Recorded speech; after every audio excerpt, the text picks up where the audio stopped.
Welcome back, Trekkie friends, to the Hailing Frequencies podcast. Whoop, whoop.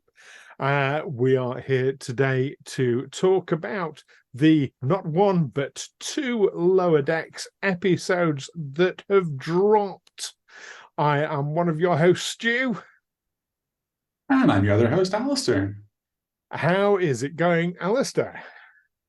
It's going good, Stu. What a treat to get two episodes in the first day for Lower Decks. I thoroughly enjoyed them both, and I'm looking forward to talking more about the good, the bad, and the batshit of the opening for this season of Lower Decks. But I know that you were very keen and waiting for these to drop. How did you find that? So, I have a little bone to pick with Paramount Plus and Amazon. So first off, so here in the UK, if we want to subscribe to Paramount Plus, we can do it through Paramount Plus direct, or like me, if you have an Amazon account, you can do it as like a bolt-on. And I watch a lot of stuff through Amazon, so it kind of made sense to use their portal. I'd also heard a lot of bad things about the Paramount Plus portal. Do you use something similar, Alastair? Yes, indeed. Yeah, I'm saying same as you, Stu. So yeah, totally get what you're talking about here. Yeah. So the first thing I want to have a little whinge about is Amazon, or it might have been Paramount Plus, I'm not sure. A few weeks ago, removed season 3 of Lower Decks. Unless you bought the fucking episodes. That's a dick move right there.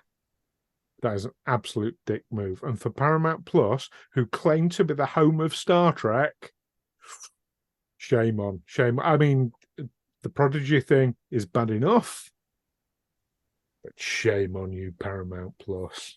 Ooh. I had also noticed that season suddenly disappearing from Paramount Plus. Especially strange because, as far as I understand it, it was up free on YouTube during the time that they had removed it from their paid subscription service. Ahead of season 4 dropping. So, I mean, I don't think that makes it better. I think that probably makes it worse in my mind that it was mysteriously dropped from Plus at the same time. And home of all Star Trek. Any UK Star Trek fan will tell you that if you want to watch the original series remastered, or Voyager, or Next Generation, all of that also lives on Netflix. So and with Prodigy gone from Paramount Plus altogether, it feels like they never, almost as soon as the promise was made that it would be the home for all Star Trek, it was broken already. So it's disappointing, but it's almost what I've come to expect of streaming services. So yeah, thumbs down from me for that. I totally agree with you, Stu. Let's hope they can do better in the future. Yes, it's being clearly Paramount is being run by Ferengi traditionalists. I have another word, but we're not that kind of channel, so I won't. So moving swiftly on. So, of course, today we're talking about Lower Decks, so we have to go straight to Red Alert because we will be discussing the topics and the bits and pieces that will be massive spoilers if you haven't seen Lower Decks Season 4, Episodes 1 or 2 as yet. So, fair warning, spoiler alert, all of that good stuff out the way. And here we are, the day before Star Trek Day, which obviously is Friday, the 8th of September. We have these two episodes, and let's jump straight in with Tuvix. And I remember last week you said you didn't want to get involved, like you were sick of the whole Tuvix debate, which I get. The ethics of Tuvix. I don't get me wrong. I think it's a really great idea for an episode. I think it's an interesting ethical question. I just feel like we have, as a community, and particularly if you're active on Reddit or forum boards for Star Trek, you have seen this discussion many times over the years from just about every angle imaginable, with just about every point you could conceivably think to add to it being talked over at one point or another. So I was a little bit I saw the name and it didn't fill my heart with joy, but I was hoping it would be kind of a little referential joke back and not too heavily tied into the plot. That was not the case, Stu, was it? This is very I was going to say, you just want to skip over. Yeah. So I think it's fair to say, it wouldn't be hard you were more enthusiastic with me. How did you find this episode? So I've got my notes for what I thought was good, what I thought was bad, and what I thought was batshit crazy. So should we start with you're good, yeah. Well, the first thing I wrote was justice for Tuvix. I get quite passionate about this, but then I changed my mind. I thought the whole Voyager fan service of the episode, there's so many Easter eggs and so many references in there. I thought, regardless of which side of the Tuvix fence you might sit, I thought, if you're a Voyager fan, there's a lot in there. Totally agree. I loved seeing the ship again. I loved hearing the theme music in an episode again. So I am with you on that point. It was on my own list. Just the Voyager vibes coming through strong in this episode were a big plus point for me about it. It was very fun to get to see that ship again, and there was no shortage of throwbacks in it either, which I suspect might be somewhere on your list too. So I'll throw it back to you for any of them that appear. Well, before that, I just wanted to wonder, do you have a particular line that stood out to you as like a really good, really fantastic line? I know we haven't planned to do this, so I'm sort of throwing it at you. So, funnily, I do have a line noted down for the next episode. I have no bones, yet I must flee, but I don't have a particular line noted down for this one. However, one has just come to my mind. I really loved the line where holographic Michael Sullivan just turns around and says, "I really miss my wife." Yes. It's not profound, it's very silly and it's very throwaway, but I just thought that was absolutely hilarious, and just what I needed to hear from that character after 20 years or however long it's been. So that's my pick for the episodes too. I have exactly the same one. No way. I miss my wife. It's like brilliant. Just utterly perfect for me. So yeah, moving on to the bad then. And remember, viewers, when we say bad, we don't mean like bad. We mean could be better. It's not as catchy. Although in some cases we might be meaning bad. So as much as I'm very different from you, Alastair. I love the Tuvix debate. I love expressing myself on the Tuvix debate. I do think that going as heavily I'm very torn about this, because in one hand, it's great to take a stance, but I think they went so heavily on that stance that I think it's going to make this an incredibly polarizing episode for a lot of fans. Totally get where you're coming from, and I think, like you say, I don't get me wrong. I think it's a really compelling ethical question that's presented in that episode, and if people enjoy discussing it still, new conversations from new people will always turn up new talking points and new thoughts about it. So I'm just, from a personal point of view, I guess I'm expressing my own fatigue rather than trying to sort of say it as a negative overall. But actually, maybe that made this episode a little bit easier for me, because for me, I was just sort of able to maybe sort of slightly roll my eyes and go, okay, they're going for it, and not really feel too affected by which side they went for or what talking points they picked up on from over the years to bring up in it. And I can see exactly what you mean, that for people who are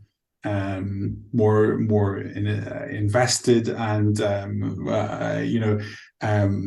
for whom this will be an issue. Yeah, absolutely. I can see some of the lines really rubbing people up the wrong way and riling people up. So yeah, I see what you mean, Stu. What's your bad choice though? Actually, it kind of spins off from the Tuvix plot a bit. I thought that there was they actually make a joke about it in the episode. I thought there was a bit of a kitchen sink approach to the Voyager nostalgia, of just kind of throwing as much nostalgia from the show at the episode as possible, and Lower Decks is usually so sort of pacey and sort of one thing into another that oftentimes that kind of approach of it, potentially feeling a little bit overwhelming, they kind of pull it off because of how fast everything's moving. But I find myself, one of the things that's on my good list actually is not just Michael Sullivan, but Chaotica and the Clown, and the idea of these rogue Voyager holodeck characters, or not, as the joke goes about the clown in it, that I would have quite happily watched a whole episode that I think would have been really good, where it was just them stuck on the holodeck and dealing with rogue Voyager holodeck programs. And I thought the Tuvix plot, the stuff to do with Borg alcoves, and I mean, there's so much from Neelix's cheese. Like, there's so much from Voyager thrown at the episode, and they do it in a very knowing way, and it is funny in its own right. But I think for me, one of if I was to pick something bad about the episode, it was that I think it might have been funnier if it had not gone so full tilt and kind of thrown so much at the plot. So yeah, that's my choice for the bad on this one, Stu. Okay, so I mean, I'm hearing that. I suppose I'm going to try and paraphrase it to make sure I'm understanding right. A kind of a scattergun approach. Yeah, absolutely. Yeah, just there was a heck of a lot in there, and if you're a big Star Trek fan, you probably caught every single reference that was given. But I think even if you are a big Star Trek fan, it maybe what I'm trying to say is it almost gets to being a little bit gratuitous at points and not really fan service anymore, and just kind of, well, here's a thing from Voyager, I mean, and they do joke about it. And there's a great line somewhere near the end where someone quips about, all the Voyager related obstacles we faced this week or something. And, they get a good joke out of that too. So I think, as usual, I'm not saying that it was awful. I'm just saying that I think maybe it could have been better. I think if they'd have, maybe focused a bit more. Interestingly, you mentioned the clown, because that's like one of those that almost made it as my bad point. Oh, interesting. Okay. It's a nitpicky thing. I'm like, I get quite. I'm like, I'm so stereotypical nerd in that I get quite. Excuse me, but you took your hand away from the right-hand side on that motorcycle and you didn't slow down, but that's where the accelerator is. Kind of nerdiness. The clown, as much as the clown was a very memorable character, was never a Voyager holodeck program. And someone cracks a joke about that, I think, in the episode, right? Is it Rutherford? One character sort of goes, come on, he wasn't even a holodeck program. Oh, I missed that joke. Oh, right. I take that back then, if they knew and referenced it. Yes, it was. Although it's sort of interesting that for both of us, both our kind of bad points about this episode are kind of reflective of this idea of like there's so much thrown so quickly at you, and could it would have being a bit tighter and actually just a little bit slower, which is not something that I usually want from Lower Decks. I'm usually happy with it going sort of full tilt through whatever's happening. But maybe a little bit less on the gas this episode would have just given us a bit more room to enjoy what was an amazing episode overall. So. Yes, absolutely. What about batshit? What was your? I mean, there's a lot to choose from in this episode.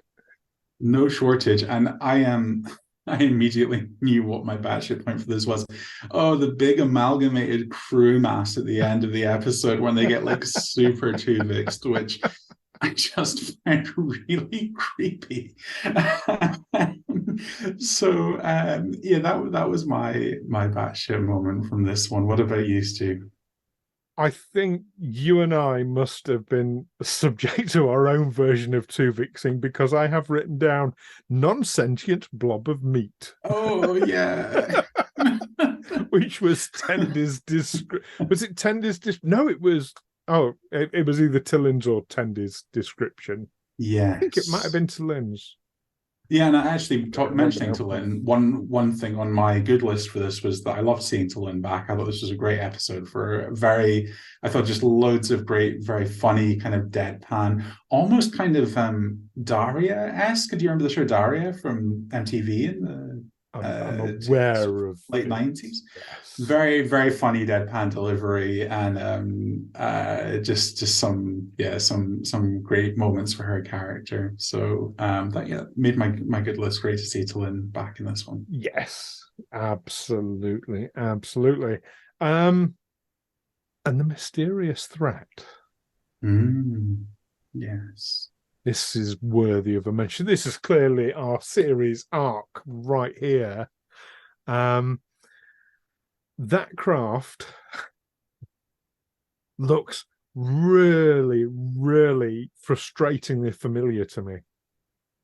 Yeah, and I can't think where from.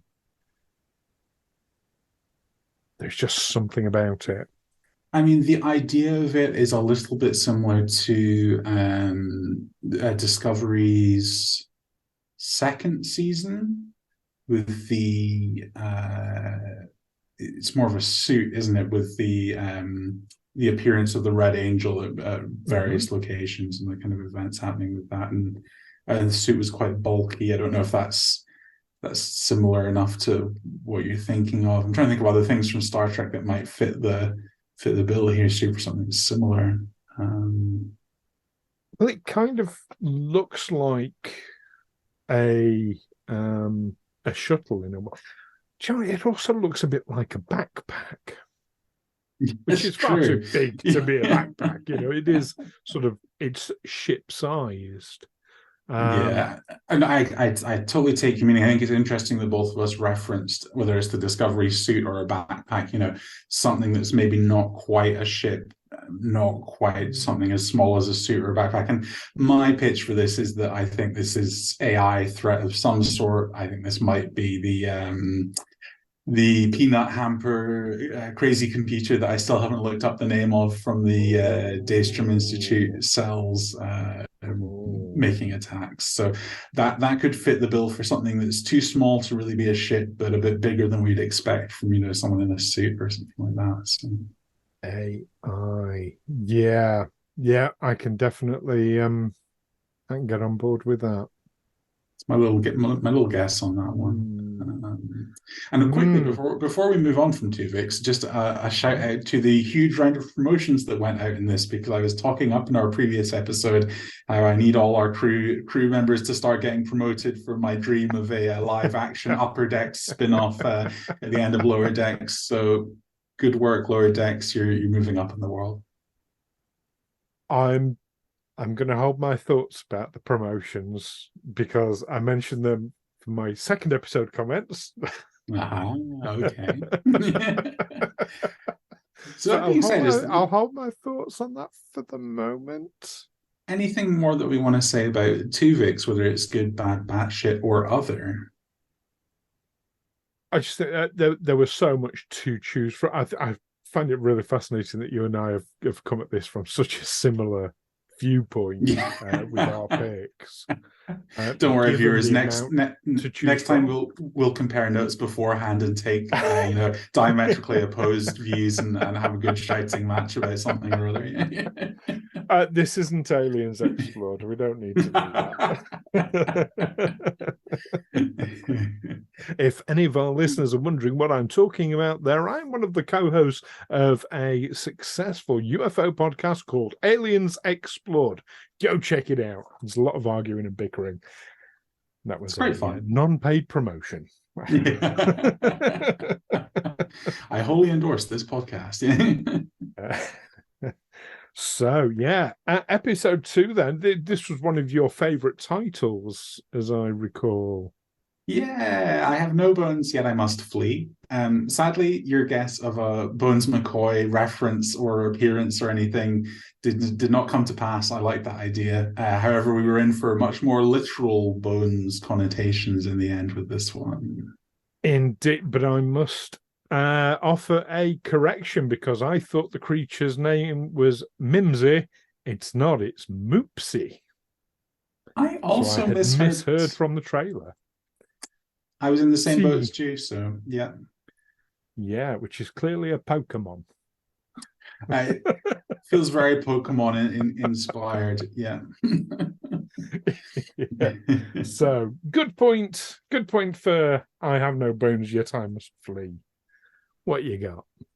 The opening Romulan scene, the Romulan lower decks. I mean, the Klingon one in the last episode was good. I was laughing out loud at the Romulan lower decks at the start of this one. I just thought the whole sort of what is it? You don't know the difference between a plot and a conspiracy or something. And yeah. For some reason, I was just particularly tickled by the way that Romulan intrigue was lampooned. I thought it was a real blast to open the episode with that, and very funny. Yeah, and what a fantastic reference to, like, it's quite a deep dive reference, but a reference to the way Romulans were originally written. So the way we've got Klingons now with the, like, yes, you kill your superiors and that's how you progress through. That's how the Romulans were originally written, and then they kind of lost that a little bit. They shoved that to one side, and also the ship itself, the Romulan ship. It was the unused prototype. It was like, what do they call it? When they come up with designs for ships and then ones they don't use. Oh yes, discarded concept, whatever. Yeah, concept. That's the word I was looking for. Thank you. Yeah, the Romulan ship was a discarded concept. For the Romulan warbird with the vertical wings rather than the horizontal we saw in the next gen. So a treat for ship aficionados. Yes, which it won't surprise people to hear I might be. You're our expert talking head when it comes to ship details in Star Trek, Stu. So good catch on that one. And what about yourself? What's your first sort of? I mean, obviously, I would imagine the Romulan ship probably makes the list, but what's your first big point for the good of this episode? It's definitely up there, but I don't know whether to react to being called an expert. I mean, an X is a has-been and a spurt is a drip under pressure, so maybe that's right. Yeah, so my good point was Mariner's growth, character development that we saw in this episode. I thought that was a really good, it's like a more serious point in the episode, I felt, rather than just out-and-out comedy. But also it's a really good development from where we've seen Mariner come over the last 3+ years. I couldn't agree more. One of the things I have noted down in my good column is excellent character episode. I thought it was really good for Rutherford as well. But yeah, the moment where Mariner realizes her self-sabotage in the conversation with Ransom is actually it's low key heartbreaking, and it's allowed to be that for a moment as well. And Lower Decks does that so well. You know, it doesn't hang for too long. It doesn't sort of break up the flow of the episode, but just for a second or two, you get that like tiny bit of breathing room to realize that for the character, that's a really big, you know, moment, a really difficult moment of realization. And props to Lower Decks for just doing a great job of pulling those moments off. You know, very recurringly in its run at this point. So I did love Rutherford's line where he says, so my line for this episode, perhaps is a good segue right here, where he says, "I can just ask for things I deserve," when he realizes that, you know, attendees just asked for the promotion and he's got it. Was my line, a line of the episode for this one. What about you, Stu? Line of the episode? Did we have the same one again? No, mine. I hadn't actually thought of one for this, but the one that does stand out for me, now I come to think of it, is kind of a bit of a racist line in a in a way, when the when the curator says, "I have trouble telling you but non-botanical creatures apart." But the reason I liked it is I made a prediction on our trailer episode that he was I don't think I used the word botanical. I think I used plant person. Nailed it. Yes, indeed. Yeah, feel no, quite absolutely. cocky about that. Yeah, no, that was a you know, a good shout. And I know we didn't get Chaotika's robot in the last episode, but I was really pleased that we at least got a Chaotica appearance from my Voyager guesses from our previous episode. But yeah, no, I absolutely right about the curator. And just quickly to tie back into a point we were making earlier, the original series vibes is quite strong with this episode. I mean, it's not as explicitly an original series episode anywhere near as the last episode was a Voyager episode, but we get the menagerie name check and the very sort of TOS idea of this setting for it. As you said about the way the Romulans are approached in their the sort of the a dynamic between them. And I think the conclusion to the episode is extremely TOS as well. The idea of we left them there, some other ship will come along and pick them up later. You know, it's that sort of like sort of off the cuff, like it's very funny, but somewhat sort of nonsensical in a super serious version of that universe kind of conclusion to things. And it had like that kind of nice, like it wasn't overstated. It wasn't really a sort of original series homage strongly, but there were enough little elements in there that it did have that nice undertone to it. That's a really good spot. I hadn't picked that up. I mean, obviously the title itself is very original series-esque. Yeah, but true. the rest of it, I mean, the menagerie, obviously I'm familiar with the cage and the menagerie. But it's interesting you say about the ending as well, because that actually put me in mind of the first season of Lower Decks, when Carol is constantly complaining, you know, we visit all these legacy planets where, you know, Kirk came in and like, oh yeah, like, you know, taught them out of Landru, and then they go away and nobody bothers to come back and check on them later. And she was arguing for like going back and checking. Yeah. And she just done exactly the same thing. You've caught the hypocrisy nicely there, Stu. Yeah. A full circle moment. What about bad then? What didn't you like about this one? No T'Lyn, or not much T'Lyn.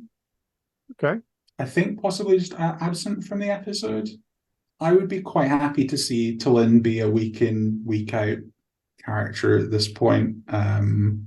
I know they already have a pretty busy cast for Lower Decks, but I'm sad not to get more T'Lyn in this one. So looking forward to that. But there's something much, much worse than this, Stu. Can you guess what this might be? Probably not, but it's a serious slip up on, I would go as far as to say, Paramount's part here. Ooh.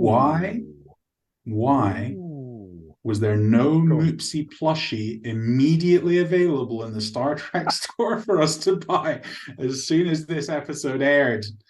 How dare they? Oh, missing out on merch opportunities. My wife and I both ready and eager to purchase Moopsy plushies, and they're nowhere to be seen. And all that happens when you Google it is waves of other people on various online forums saying, "Where are the Moopsy plushies?" So there we go. That's the real transgression this week. No Moopsy plushies in the store.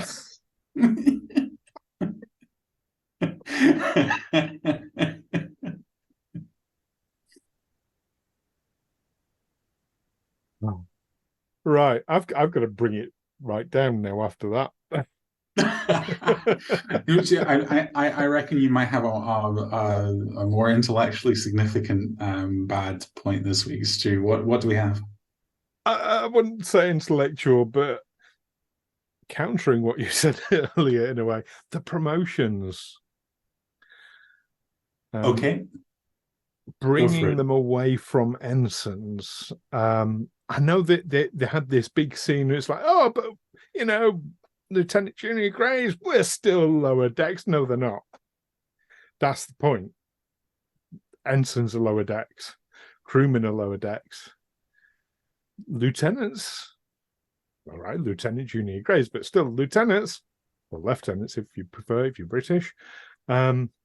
No, they're not lower decks anymore. That's kind of the point. And I'm expecting them all to lose their promotions quite quickly in the series. For whatever reason.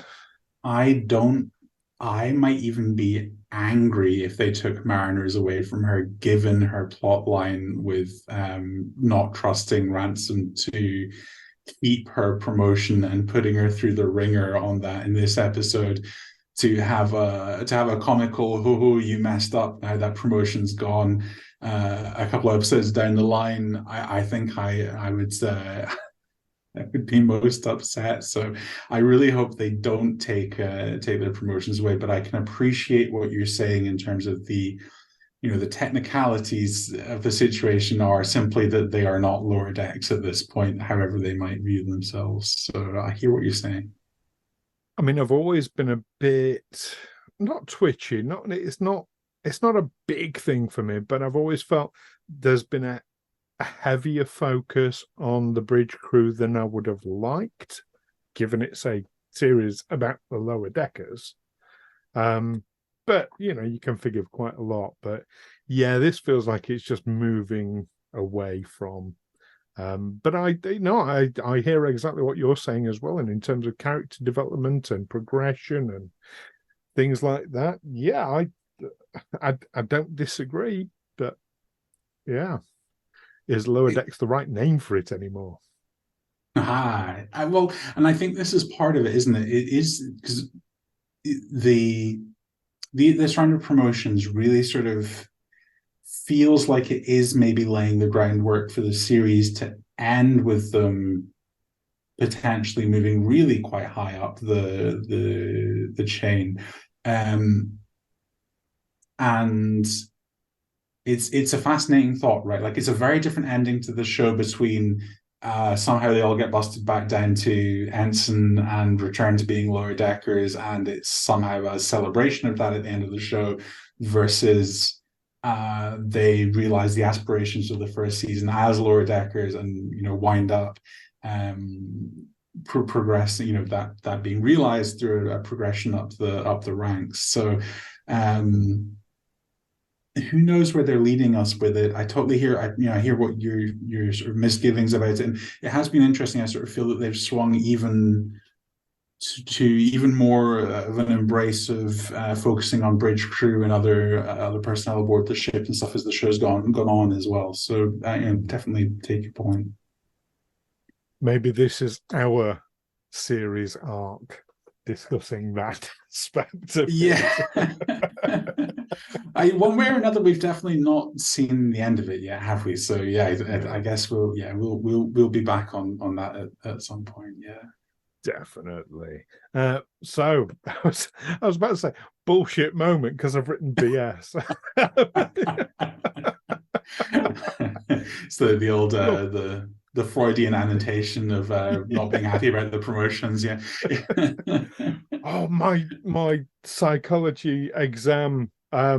Somebody meant to, like, one of my classmates meant to write, Freud provided no testable theories, which is true. Look that up.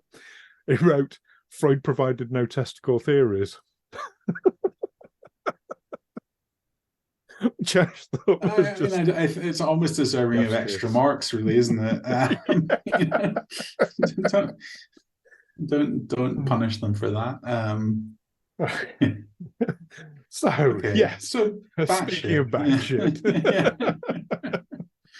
Yeah, batshit. I actually, mine is not super exciting because I actually had noted down who is behind the attacks in this column because I thought, obviously seeing the recurring, the closing of the last episode with the mysterious attack, the opening of this episode with the mysterious attack. It sort of feels like it's ramping up, and even though there was a lot more, perhaps more overtly batshit going on in the episode, it does feel like this super big kind of batshit crazy mystery of like what's destroying all these. It's quite, I think it's reasonably shocking seeing bits of Romulan and Klingon hull plating sort of floating around with lower deckers blasted to pieces by this unknown vessel for lower decks. So that was my point. I mean, I almost feel like Moopsy related topics could be in every single category this week, Stu. So with that being said, I'll throw it over to you.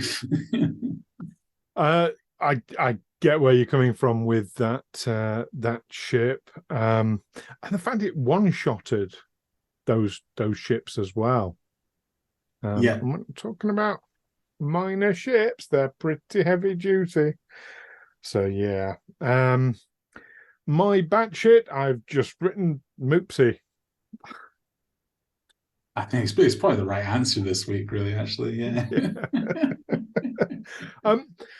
There's this thing where people, like people do emojis, and there's one where I thought people were saying uwu for some reason, but they weren't. They were drawing like a cat with like two U's with a W in the middle, Oh, and it's yeah. a cat.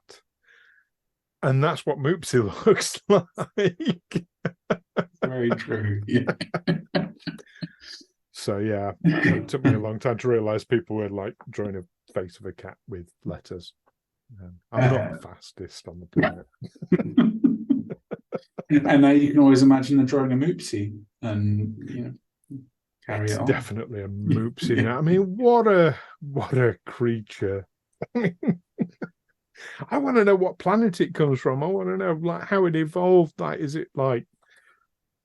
there creatures like Tribble that are like just all bones and it can sort of feed off one for days The I love the plot idea of knocking Ransom's teeth out to lure Moopsy back to his cage.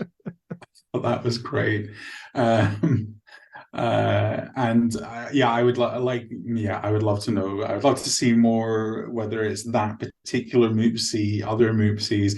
I feel like we're recording this very close after the episode airing, but I feel like Moopsy is going to be enough of a fan favorite that at least within lower decks, we've hopefully not seen the last of Moopsies.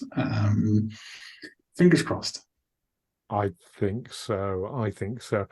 And mentioning favorite lines, then you've just referenced my favorite line is when she's knocked his teeth out, and afterwards he's like, "Oh, come in, can't speak." And she said, "Yeah, and of course I knocked all your teeth out. We only needed like 10." Yes, yeah. Yeah, that was great. I loved it. Yeah, yeah. Had me in stitches. Just brilliant. Yeah, yeah. I think standouts. Oh yeah, for me it was the the Rutherford line, I can just ask for things I deserve, his moment of realization. And again, like not as intense as Mariners, but really like partly because the character doesn't really notice it. You know, you're not. It doesn't strike him as being particularly profound, this realization, the way that Mariners twigging of her issues do with her, but it is quite a sort of resonant moment for the character, and it sort of like really sort of illustrates his struggles. And so yeah, so that was the line for me from this one. But it was an episode that we were spoiled for choice really on memorable or funny lines from this one. I got to say, out of the two episodes that we got for this first week, I Have No Bones Yet I Must Flee was my favorite of the two. Did you have one you preferred over the others, Stu? Um, it's really hard to gauge for me. As my friend Craig put it to me upon watching them. They're both off their BATSH. So that was He's not wrong. Yeah, it's a good quote. That yeah. like that one, Craig. I know he watches. Yeah. I think possibly. Oh, yeah. No, I'm balanced. Okay. I'm balanced. I can't pick between the two. That's a great way to, it's a great way to feel, isn't it, about the first two episodes of a new season. So yeah, fair dues. But definitely looking forward to seeing where else it goes in this season. And of course, we haven't got long to wait for more new Trek, even, because tomorrow, Friday, which is, I think, the day that this video goes out. So today, we're getting very short treks. Have you seen this? Now, this is as part of Star Trek Day, Stu. Fill me in on the details, though, because I've not seen everything about these. So they're releasing one a week. I think a lot of our viewers will be familiar with short treks that they did a while ago, which is like mini episodettes. So these are, and I criticized that when we did our thing about the, we mentioned the Star Trek Day poster. I was a bit indignant because they hadn't mentioned the animated series. Yes. Which is 50 years old. Well, as this video goes out, 50 years old today. It's actually the same age as me. It was born in the same year. So I kind of have a bit of an affinity with the animated series. 1973. Fantastic year. So what they're doing with these very short tracks is there's going to be one a week for, I think there's about half a dozen planned. And it's going to be very, very short, all done in the animation style of the animated series. We're going to get special guests reprising roles. I think we've got people from Discovery. I think Ethan Phillips is reprising Neelix. We've got Armin Shimmerman is coming back as Quark. Connor Trenier as Trip. Brilliant. So they're looking at different ones. I believe the one coming out today is I'm working from memory here. I really should have taken notes on this. To Skin a Cat, I think it is an original animated series piece. So to celebrate the 50th anniversary. And do we know who's appearing in this one, or? I think Ethan Peck is reprising his role as Spock. Okay, that makes sense. But for the for the original Spock, not I get you. Yeah. not the Strange New World Spock. The ever-increasing Spock, ever-increasing number of Spocks. Yeah. So definitely looking forward to that. There'll be more details at StarTrek.com or on the Paramount Plus YouTube channel. I believe that's where they're going to drop first. Paramount Plus are still dicks, though. And very quickly, happy yesterday for all of you, 7 of 9 day. I believe I saw something from Jerry Ron on social media talking about, with today being the 7th of the 9th in the UK, that this is when she celebrates 7 of 9 days. So happy 7 of 9 day for yesterday. Yes, I always forget about that one. I suppose Americans, it would be the 9th of July, wouldn't it? Yes. I believe what I saw was a little screen grab of someone who had posted that on the 9th of July, and she had responded saying, oh, I tend to do it on the 7th of September. And I think that's what I saw. So happy UK 7 of 9 day for our UK listeners. Yeah. Absolutely. And it makes more sense to have your date that way. Smallest unit to largest unit. That's all I'm going to say. Anyway, before we have more polarizing, we've got enough with 2 weeks. We only use star dates on this show, Stu. That's the answer. No, but we do use star dates on Star Trek Livingston, which hopefully we'll be back next week.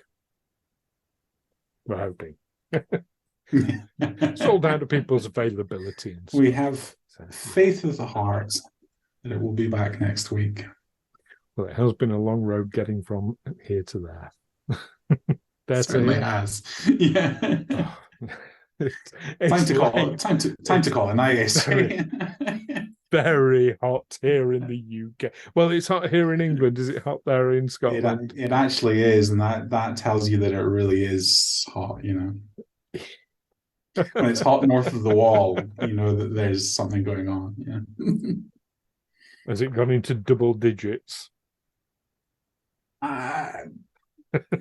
Wildly so, yeah.